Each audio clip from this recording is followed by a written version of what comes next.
Hello. Yes, good morning, beautiful girls.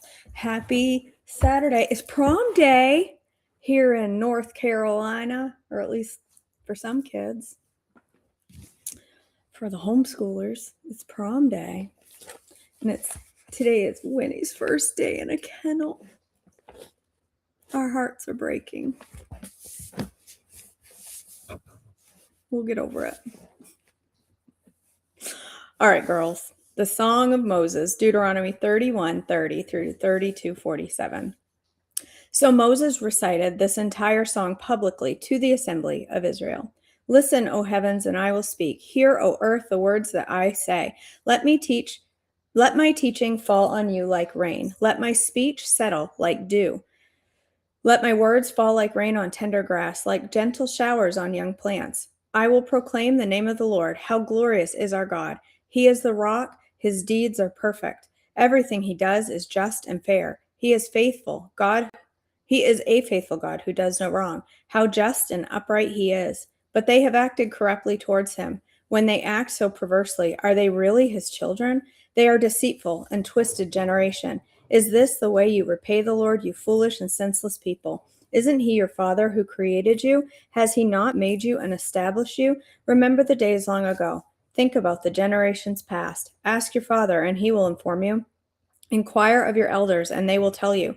When the Most High assigned lands to the nations, when he divided up the human race, he established the boundaries of the peoples, according to the number in his heavenly court.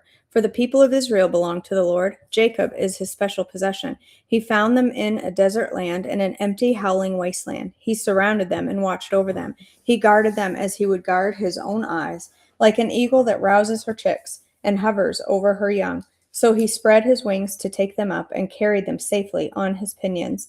The Lord alone guided them. They followed no foreign gods. Let them ride over the highlands and feast on the crops of the fields. He nourished them with honey from the rock and olive oil from the stony ground.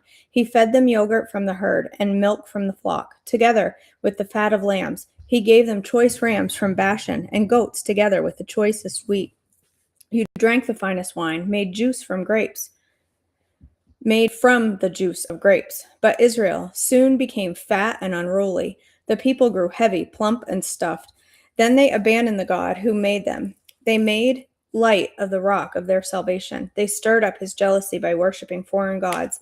They provoked his fury with detestable deeds. They offered sacrifices to demons which are not God, to gods they had not known before, to new gods only recently arrived, to gods their ancestors had never feared.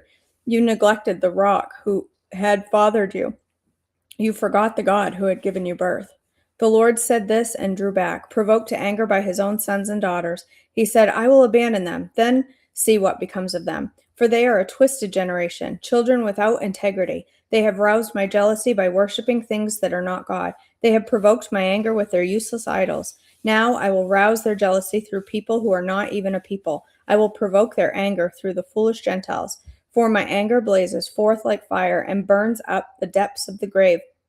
It devours the earth and all of its crops and ignites the foundations of the mountains. I will heap disasters upon them and shoot them down with my arrows. I will weaken them with famine, burning fever, and deadly disease. I will send the fangs of wild beasts and poisonous snakes that glide in the dust. Outside, the sword will bring death, and inside, terror will strike, both young men and young women, both the infants and the aged. I would have annihilated them, wiping out even the memory of them. But I feared the taunt of Israel's enemy, who might misunderstand and say, our own power has triumphed. The Lord had nothing to do with this. But Israel is a senseless nation. The people are foolish without an understanding. Oh, that they were wise and could understand this. Oh, that they might know their fate. How could one person chase 1,000 of them and two people put 10,000 to flight? Unless their rock has sold them, unless the Lord had given them up. But the rock of our enemies is not like our rock, as even they recognize. Their vine grows from the vine of Sodom, from the vineyards of Gomorrah. Their grapes are poison, and their clusters are bitter. Their wine is the venom of serpents, the deadly poison of cobras. The Lord said, Am I not storing up these things, sealing them away in my treasury? I will take revenge. I will pay them back. In due time, their feet will slip. Their day of disaster will arrive. Their destiny will overtake them. Indeed, the Lord will give justice to his people, and he will change his mind about his servants. When he sees their strength is gone and no one is left, slave or free, then he will ask, where are their gods, the rocks they fled to for refuge? Where now are those gods who ate the fat of their sacrifices and drank the wine of their offerings? Let those gods arise and help you. Let them provide you with shelter. Look now, I myself am he, but there is no other God but me. I am the one who kills and gives life. I am the one who wounds and heals. No one can be rescued from my powerful hand. Now I raise my hand to heaven and declare, as surely as I live, when I sharpen my flashing sword and begin to carry out justice, I will take revenge on my enemies and repay those who reject me. I will make my arrows drunk with blood, and my sword will devour flesh, the blood of the slaughtered and the captives and the heads of the enemy leaders. Rejoice with him, you heavens, and let all of God's angels worship him. Rejoice with his people, you Gentiles, and let the angels be strengthened in him, for he will avenge the blood of his children. He will take revenge against his enemies. He will repay those who hate him and cleanse his people's land. So Moses came with Joshua, son of Nun, and recited all these words of this song to the people. When Moses had finished reciting all of these words to the people of Israel, he added, take to heart all the words of warning I have given you today. Pass them on as a command to your children, so they will obey every word of these instructions. These instructions are not empty words, they are your life. By obeying them, you will enjoy a long life in the land you will occupy when you cross the Jordan River. Moses' death foretold, Deuteronomy 32:48 through 52. The same day, the Lord said to Moses, go to Moab, to the mountain east of the river, and climb Mount Nebo, which is across from Jericho. Look out across the land of Canaan, the land I am giving to the people of Israel as their own special possession. Then you will die there on the mountain. You will join your ancestors, just as Aaron, your brother, died on Mount Hor and joined his ancestors. For both of you betrayed me with the Israelites at the waters of Meribah at Kadesh in the wilderness of Zin. You failed to demonstrate my holiness to the people of Israel there. So you will see the land from a distance, but you may not enter the land I am giving to the people of Israel. Psalm 90. Moses probably wrote this psalm near the end of his life. A prayer of Moses, the man of God. Lord, through all generations you have been our home. Before the mountains were born, before you gave birth to the earth and the world, from beginning to end, you are God. You turn people back to dust, saying, return to dust, you mortals. For you, 1,000 years are as a passing day, as brief as a few night hours. You sweep people away like dreams that disappear. They are like grass that springs up in the morning. In the morning it blooms and flourishes, but by evening it is dry and withered. We wither beneath your anger. We are overwhelmed by your fury. You spread out our sins before you, our secret sins, and you see them all. We live our lives beneath your wrath, and ending our years with a groan. 70 years are given to us, some even live to 80, but even the best years are filled with pain and trouble. Soon they disappear and we fly away. Who can comprehend the power of your anger? Your wrath is as awesome as the fear you deserve. Teach us to realize the brevity of life, so that we may grow in wisdom. O Lord, come back to us. How long will you delay? Take pity on your servants. Satisfy us each morning with your unfailing love, so we may sing joy to the end of our lives. Give us gladness in proportion to our former misery. Replace the evil years with good. Let us, your servants, see you work again. Let our children see your glory. And may the Lord our God show us his approval and make our efforts successful. Yes, make our efforts successful.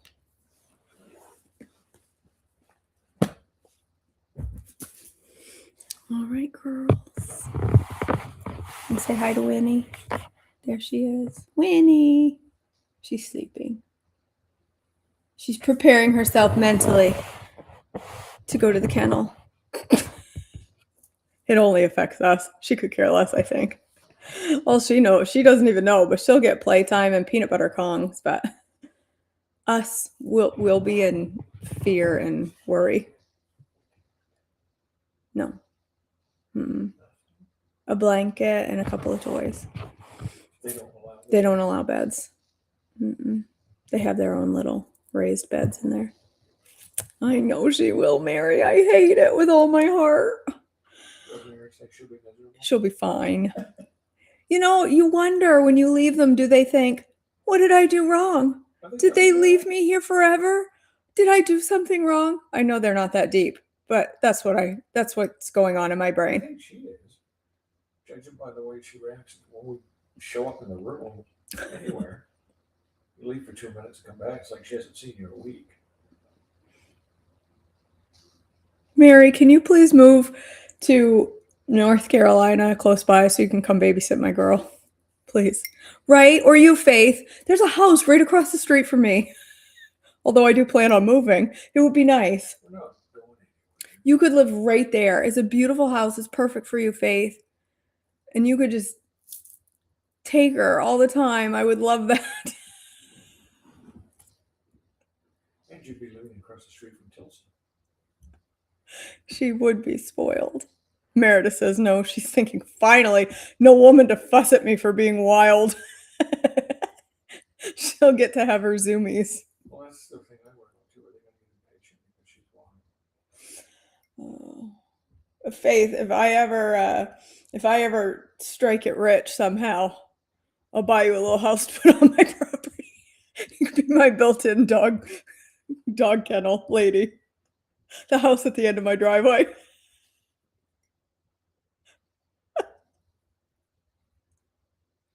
That doesn't sound awful at all. We'll have Robin for you. We'll have Robin Leach over for tea. You'll get to retire and just live in a sweet little house at the end of my property. You just be there when I need you. You can make me sourdough and babysit my dog. All right, maybe my cookbook. Maybe my cookbook will blow up and be the next big seller. Right? And It'll be right up there with Beverly Gold. right. We can have a guest house on some land. That sounds pretty dreamy, actually. All right, girls. It's hard to leave them, but when you come back to pick her up, she'll be so happy to see you. Yeah, she will be wild. She will be wild. She's that way when we get out of bed. I mean, look at my arm. Don't look at the bat wings, but look at my bruise. This is from her being wild child. Look at that. Because she, like... She need a place to stay or right. somebody to talk She to. runs, dive bombs me, and hits the back of my arm. She likes to grab my bat wings. She thinks they're a toy. They look like a... Don't you look disgusted? No, nice. They look like a chew toy. She's coming at him. That looks fun to pull on. Let me grab that. You got wings and I got turkey neck. We could have a Thanksgiving dinner. You guys hear that? I don't know if you could hear that or not. He said, he's got turkey neck and I have the wings. We could have a Thanksgiving dinner. Oh, old age is fun. Turkey neck in the front, monkey neck in the back. Oh. All right, girls. Let's go. Let's go ahead and pray. God, our Father, thank you for our day together, our time together. Thank you for the word that we can come together before you and worship you through the reading of your word. And God, I just pray that you would write your word on our hearts and help us to apply it each and every day to our lives. God, I lift up each person here to you, the many struggles they may be going through. You know each and every one. You know the pain, you know the struggles, the worries that they are walking through. You know them intimately, God, and I just ask for your strength and provision for each of them today. God, may we make choices today that are honoring to you, healing to our bodies, strengthening to our bodies, and may we be a picture of Christ wherever we go today. In your precious name, amen. All right.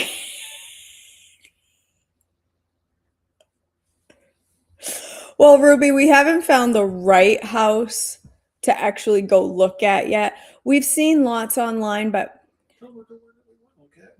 there's one we want to look at, and the realtor will not get back to us, no matter how much I text her. So, but the only problem with that house is it's 4,000 square feet, and that is a lot. It's bigger. It's beautiful. You can't just go check it. It's 8 hours away. Yeah, and it's an 8-hour drive. So you can't just go like drive by or anything.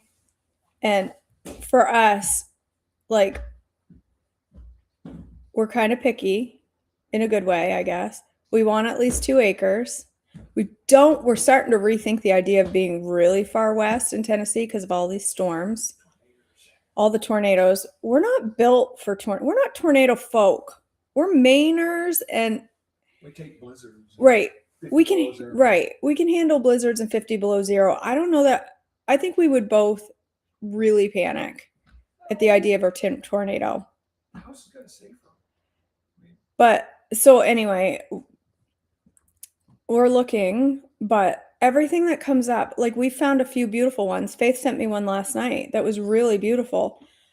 We are nervous about buying something that's older than like 20 years old or has been remodeled because I don't know, we watch too many YouTube horror stories about like what's hidden under the structure, and the older homes, we're just not I mean, we can do small handy things around the house, but if we have to like replace a floor or big things, that's just, we don't want to have to, number one, pay somebody to do it, and we're not. When they replace sheetrock, you don't know if Yeah, wall studs got mold in them. we aren't like, we're not going to replace a wall or put up sheetrock. That's not, we're not going to replace kitchen counters, and we're just not, that's not our gift. Home renovations are not our gift. And then if you do older homes that have been remodeled, you worry about the horror stories we see on YouTube and stuff about like sheetrock being replaced. It all looks brand new and beautiful, but underneath there's all this mold. And so we worry about that. So we want something newer.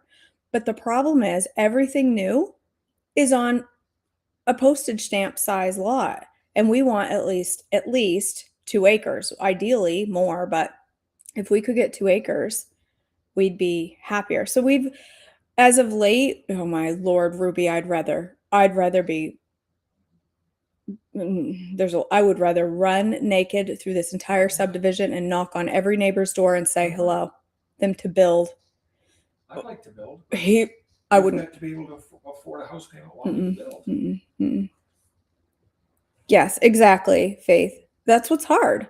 The newer homes, some of them are in our budget, but lately, all the newer homes that are on land, they're like $800,000. Well, I ain't paying that. The brand new homes, couldn't pay that. The builder won't even talk to you unless your house is closing. Yeah, we found a newer home that we wanted to check out, brand new, that was in our budget. It looked like a nice home, looked like a nice lot. The realtor told us the builder didn't even want us to come look at the house unless our house was on the market and had a closing date. He wouldn't even let us come look at it. So our house isn't even on the market yet. We want to wait until we don't want to put our house on the market and then not have a house, because everything we look for it's not, I don't know, it's hard. We just don't want to be, everything that fits our needs that we really like is on a tiny lot, and that's the whole reason we want to move. So lately we've been looking around like Eastern Tennessee, like Johnson City area, not Johnson City, not in Johnson City, although there are some, but finding what we want. I mean, if I had my way, girls, if I had my way, just so you know up front, I don't, because Tilson's being a butthead about it. If I had my way, see, he said no before I even said it, because he knows what my way is. If I had my way, I would buy a 30-acre plot of land that's like, there's lots of them that are like $200,000. I would buy 30 acres and I would put a brand new, beautiful double wide and build a garage, and it would be beautiful and perfect. But he doesn't want double wide because they go down in value and all that. Nope, that's what I would do. I'm going to outlive a double wide. You are certainly going to outlive a double wide, certainly going to outlive you. You ain't got that much longer, old man. Marin's going to have her own thing. She can have 30 acres of land. There's room for her to put a double wide. A double wide is two trailers stuck together. Yes, and I'm okay with that. They're garbage. No, they're not. They're garbage. No. They are garbage. I gotta go. Put this in. Because they don't They depreciate. They never appreciate. because they don't appreciate. That's why. It's not that they're not good homes, it's that they don't appreciate. And he doesn't want something that depreciates.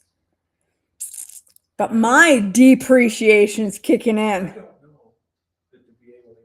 Right. Plus we have a VA mortgage and VA doesn't like to do certain. They don't They won't always do land home packages like they won't that. do mobile. They won't do mobile homes, right? I don't think they do mobile homes now. They used to, but I don't think they do anymore. Anyway, so that's us. I hope I sound like a diva when I say all those things. It's not that. It's I need easy. Yes, they're not tornado proof. Good point. Good point, Tina. We had one for the first, 13 years? 13 years of our marriage, and it was a wonderful place. It was perfect for us. But see, to me, he's out of the house now, so I can talk freely. To me, I would have some of these double wides are they're beautiful. They've got these massive bathrooms and closets that you could move a whole family into just the closet. They're so big. And so what if it depreciates? If we bought 30 acres, it depreciates. Marin would have her own land. She can put her own, she can build something on it. 30 acres?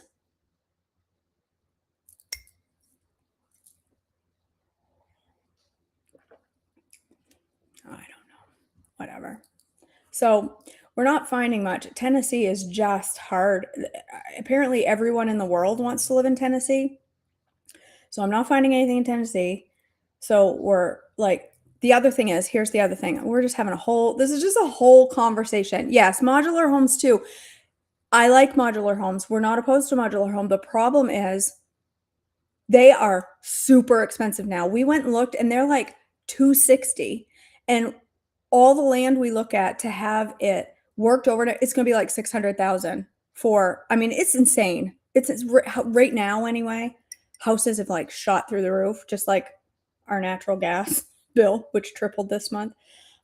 Everything is just expensive right now. And I want to be able to build a garage. And so a modular, we looked at them, and honestly, with the land, unless we did like 2 acres, which I suppose we could do that, it's just a lot. It's a lot. I don't know. Lois, so we're Eastern Tennessee. We're not opposed to Western Tennessee, but we wouldn't like to be much further than Nashville, like stopping in like Dixon, Centerville area. East of that would be best. Much east of that would be best. But the other thing is, Marin is going to midwife school starting in October. We just found this out. The midwife's license that she's going to get, there's 2 types. She's getting the certified professional midwife, not the one that works in hospitals.